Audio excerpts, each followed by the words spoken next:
안녕하세요. 문화캐스터 레몬입니다. 오늘 함께 볼 작품은 유씨 3대록 두 번째 편입니다. 이번에는 셋째 아들 세창이, 넷째 아들 세경이, 다섯째 아들 세필이, 그리고 장녀인 서령이에 대한 이야기가 간략하게 나오고요. 다시 진양공주와 세영이, 그리고 장씨에 관한 내용으로 돌아갑니다. 셋째 아들 세창이부터 살펴볼게요. 세창이는 남씨 가문과 결혼했다는 이야기를 제외하고는 아직 자세한 이야기가 나오지 않았어요. 넷째 아들로 넘어가 보면요. 세경이의 별명은 늙은아이, 즉 애늙은이로 나오는데요. 아이가 워낙 어려서부터 노련하고 원축해서 감정을 잘 드러내지 않았거든요. 15살에 강선백의 딸 강소저와 결혼을 했고요. 한림원에 뽑혀서 일을 하게 됩니다. 다섯째 아들 세필이는 워낙 신선처럼 맑고 깨끗한 아이라 부모님이 화를 내신 일이 없어요.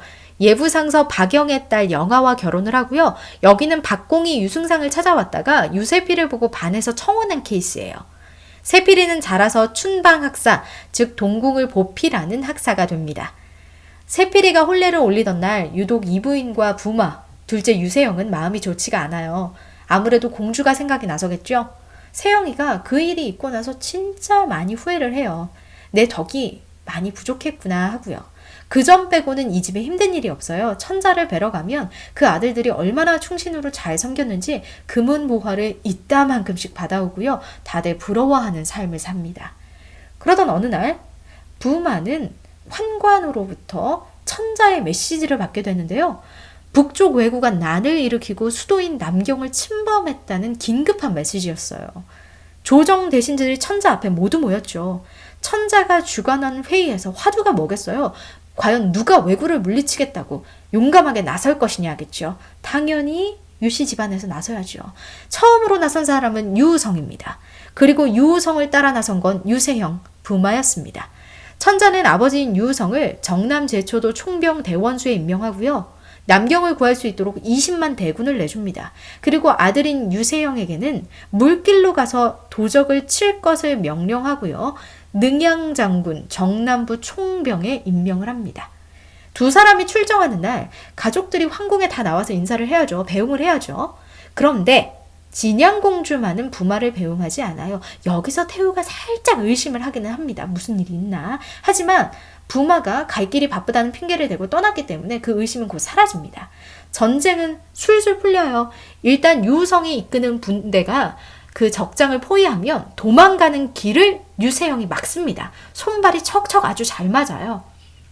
유세영은 나이가 17살인 게 믿기지 않을 정도로 훌륭하게 전쟁을 치릅니다. 반년도 되지 않아서 땅이 평정되고요. 그리고 나머지 반년 정도는 그 땅에 남아서 유우성과 유세영이 피해를 입은 백성들을 돌보고 다독입니다. 그리고 1년 만에 승전보를 울리면서 다시 궁으로 돌아와요. 아니 천자가 얼마나 기쁘겠어요. 부마와 이 유우성 승상이 함께 나가서 이 왜구를 물리쳤으니까요. 그래서 당연히 상을 내리고 싶어 했겠죠. 그래서 부마에게 제후의 반열에 오를 수 있도록 진왕의 자귀를 내리려 합니다. 그런데 이게 부마가 많이 부담스러웠나 봐요. 그래서 도망칩니다. 네? 천자로부터 도망쳐요. 그 천리마를 타고 집을 나가버린 거죠. 천자는 얼마나 놀랐겠어요. 이제까지 그 역사상 신하가 자신 때문에 도망친 일이 있었겠어요. 상을 준다고? 그래서 화가 나요. 맨 처음엔. 그래서 부마를 찾으려고 사방에 사람을 풉니다. 이부인과 유우성은 세영이 걱정이 되기는 하지만 세영이가 큰 부귀영화를 경계하는 마음을 가진 것은 매우 흡족해 해요. 다행히 태감 곡대용이 안탕산에서 부마를 찾아내고요. 천자가 그동안 오래 걸렸거든요. 찾는데 그동안 화가 많이 누그러졌는지 섣불리 진왕이라는 자귀를 봉하려고 했던 걸 사과하고요. 그 자귀를 거둡니다. 대신 한 단계 낮춰서 공후라는 자귀를 주어서 진공이라고 부르게 됩니다. 자, 한편 진양공주는 태우마마를 곁에서 모시면서 세월을 보내고 있었어요. 그때쯤에는 황궁에 큰 사건이 일어납니다. 바로 천자의 아내 황후가 천자를 죽이기 위해서 나무 인형에 주술을 걸었다는 혐의를 받게 된 거예요. 하지만 사실은 이건 누구의 계략이었냐면요. 귀비로 승급한 양처벼라는, 그러니까 양귀비가 저지른 일이었어요. 이름값 하네요. 당나라 현종 때의 양귀비 다들 아시죠? 자, 어쨌든 양처변은 자신이 황후 자리를 차지하고 싶어서 황후를 모함한 거예요. 그런데 아무리 태후 마마가 말려도 천자는 양귀비가 이런 일을 저질렀다는 사실을 믿지 않아요. 분명히 자신과 금슬이 좋지 않은 것에 양심을 품은 황후가 그런 끔찍한 일을 벌였을 거라고 철석같이 믿습니다. 이때 우리의 진양공주가 등장합니다. 진양공주가 황후의 시녀 중 한 명과 양귀비의 시녀 중 한 명을 신문해 보라고 천자에게 조언을 하거든요. 그래서 정말 그렇게 해보니까 거짓말같이 두 사람이 줄줄 자백을 하는 거예요. 다행히 무고한 황후는 목숨을 건졌고요. 양귀비는 처형을 당하게 됩니다.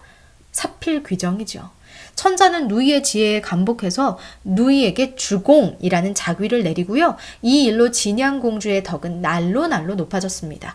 궁중에서 이제 진양공주는 스승으로 통하게 되고요. 이를 축하하는 연회까지 열게 돼요. 이 연회에서 부마는 진양공주를 다시 만나게 되는데요. 멀리서 보니까 얼마나 아름답겠어요. 이 아름다운 모습, 또 선하고 지혜로운 분위기, 그것에 압도되어서 홀로 한스러워해요. 근데 여기서도 고집을 부립니다. 부모님이 진양공주가 태우마마 곁에만 있는 것이 애달프지 않니? 너는 이제 좀 뉘우치고 몸을 정갈하게 해서 공주의 마음을 돌려보려고 노력을 좀 해야 돼 하고 타이르니까 당당하게도 이렇게 말합니다. 공주가 효성 때문에 궁 밖으로 나오지 않는 것이라면 저는 끝까지 공주를 기다리겠습니다. 하지만 공주가 저를 싫어해서 나오지 않는다면 제가 구차하게 매달릴 필요는 없지요. 피차 청춘이 멀었으니 100년 사이에 한 번은 보겠죠. 이 100년 사이에 한 번은 보겠다는 이 말을 누구도 하냐면요. 진양공주도 태우마마에게 이 이야기를 합니다. 두 사람 사이는 세영이의 잘못으로 크게 틀어지기는 했지만 사실 두 사람이 너무 닮았어요. 고집스러운 성격 좀 보세요. 남의 말 둘 다 안 듣잖아요. 어쨌든 말은 그렇게 해도 세영이는 날이 갈수록 초췌해집니다. 상사병이죠. 그때 태우가 이 부인에게 교지를 내려요. 유씨 가문 모든 며느리를 데리고 나를 만나러 와라 라는 명령이죠. 근데 이 문제가 장씨예요. 공주가 아직까지도 장씨가 자신에게 어떤 일을 했고 그것 때문에 장씨가 친정으로 쫓겨났다라는 말을 태우마마에게 하지 않은 거죠. 부마와 이 부인도 한참을 고민을 하는데요. 그래도 이렇게 결론을 내립니다. 공주가 숨겨준 일인데 우리가 먼저 발설하는 것은 옳지 못하다. 그러니 장씨를 다시 이화궁으로 데리고 와서 함께 궁궐에 방문하자 하고요. 그리고 또 어느 정도 세월이 지났으니 장씨가 뉘우쳤을 거라고 생각한 거죠. 글쎄요. 자, 궁궐 밖에서도 진양공주를 찬양하는 목소리가 높잖아요. 그 목소리를 계속 들어온 장씨가 마음속에 미움의 씨앗을 키우지 않을 수 있었을까요? 자기는 이렇게 친정에 처박혀서 남편 얼굴도 못 보는데 사람들은 진양공주를 다 칭송하네. 미움의 씨앗이 더 크게 자랄 기회였던 거예요. 자, 그러던 중에 자신을 다시 불러서 이화궁으로 들어오라는 이 부인의 명을 받은 겁니다. 새로운 기회라는 생각이 들기도 했을 거고요. 또 자기 죄가 부끄럽기도 했을 거예요. 그런데 부끄러움이 진짜 찰나예요. 제대로 못 뉘우쳤어요. 사람이 어디 변하겠어요. 어쨌든 장씨가 유씨 집안에 다시 들어와서 가장 먼저 찾았던 건 누구냐면 자신의 남편이에요. 세상 사람들이 다 등 돌려도 나를 사랑했던 내 남편은 다시 나를 찾아주겠지 했던 거죠. 그런데 세형이 자신에게는 눈길도 안 주는 거예요. 마음이 부서지죠. 이런 마음이 안타깝게도 장씨가 또 진양공주를 향해서 칼날을 가는 원인이 됩니다. 중간에 드디어 딸 얘기가 잠깐 나와요. 서령이는 딸들 가운데 첫째였는데요. 용모가 빼어나고 아름다운데 씩씩하고 활달한 성격을 가지고 있어서 아버지인 유승상을 참 많이 닮았다 이렇게 나와요. 그러니 아버지인 유승상이 서령이를 예뻐하겠죠. 아주 예뻐하면서도 어떤 남자가 이 아이의 쌍이 되리요 하고 껄껄 웃습니다. 걱정할 필요가 없었어요. 서령이의 짝은 태학사 양정화의 아들 양관입니다. 둘은 아주 아름다운 한 쌍이 됩니다. 자, 정월 대보름날이 됐어요. 이 집안의 모든 부부가 모여서 술상을 차려놓고 담소를 나누게 됐는데요. 여기서 장씨와 유세영이 한판합니다. 저는 개인적으로 이 장면이 참 솔직하고 통쾌했어요. 한번 보세요. 유세영은 그동안 자신에게 거짓된 참소를 고해바친 장씨가 요물이고 요인이라면서 모욕을 하기 시작하는데요. 여기에 장씨가 한마디도 지지를 않아요. 야, 장부가 지가 잘못한 일을 아녀자에게 미루네. 내가 언제 너한테 쪼르르 일러 바쳤냐? 네가 나한테 왜 그런 얼굴을 하고 있냐고 끝까지 물어봤잖아. 당신이 진짜 내 말 때문에 공주를 외롭게 한 거야? 당신 잘못을 왜 내 탓을 하냐? 통쾌하죠. 그런데 둘 다 잘못했잖아요. 둘 다 뻔뻔하죠. 왜 다른 사람 탓을 해요? 그래서 전 이 부분에서 두 사람의 허물을 자랑이라도 하듯이 서로 공격하는 모습이 진짜 웃겼어요. 자, 진양공주는 여전히 돌아갈 생각이 없습니다. 유세형, 여기서는 이제 공후의 자귀를 받은 후기 때문에 진공이라고 많이 나오고요. 진공은 이렇게 생각해요. 아, 이제 어쩔 수 없이 내가 붓을 들어서 구차하게 공주에게 빌어야 하나, 그런 편지를 써야 하나 하고요. 구차할 게 또 뭐 있어요. 그냥 빌면 되지. 잘못했으면서. 그런데 고집상, 성격상 그게 안 되는 거예요. 그러다가 진공에게 꾀가 떠오릅니다. 진공에게는 성한이라는 친구가 있었는데요. 그 성한은 태사관이었거든요. 태사관이 뭐냐면 천문을 관장하는 직책이었어요. 하늘을 읽는 거죠. 진공은 성한에게 자신의 상황을 세세하게 이야기합니다.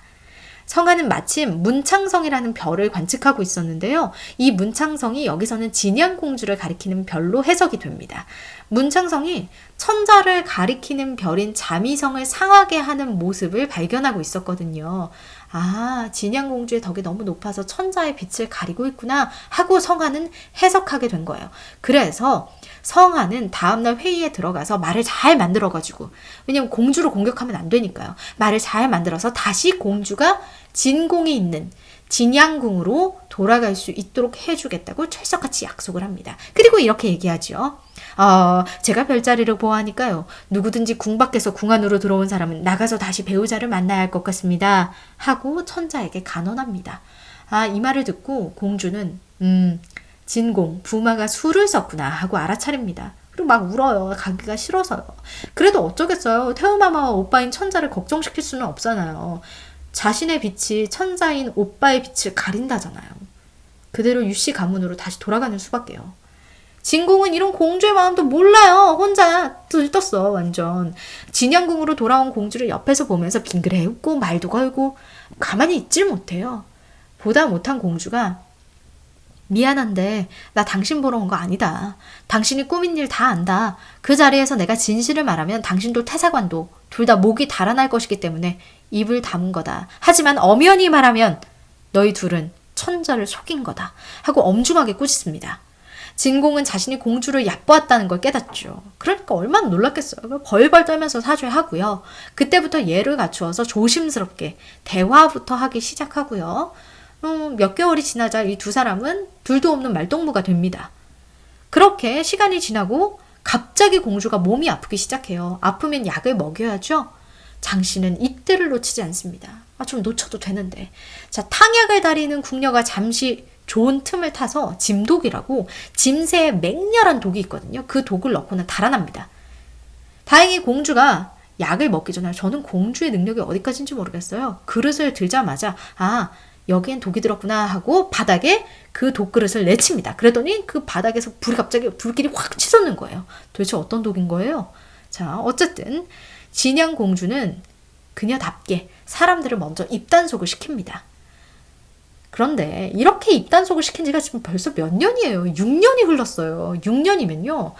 어떤 시간이냐면요. 사람들이 처음에는 그래 쉬쉬하다가도 이제는 자기들이 더 화가 나요. 진양공주가 당한 거에 더 화가 난다고요.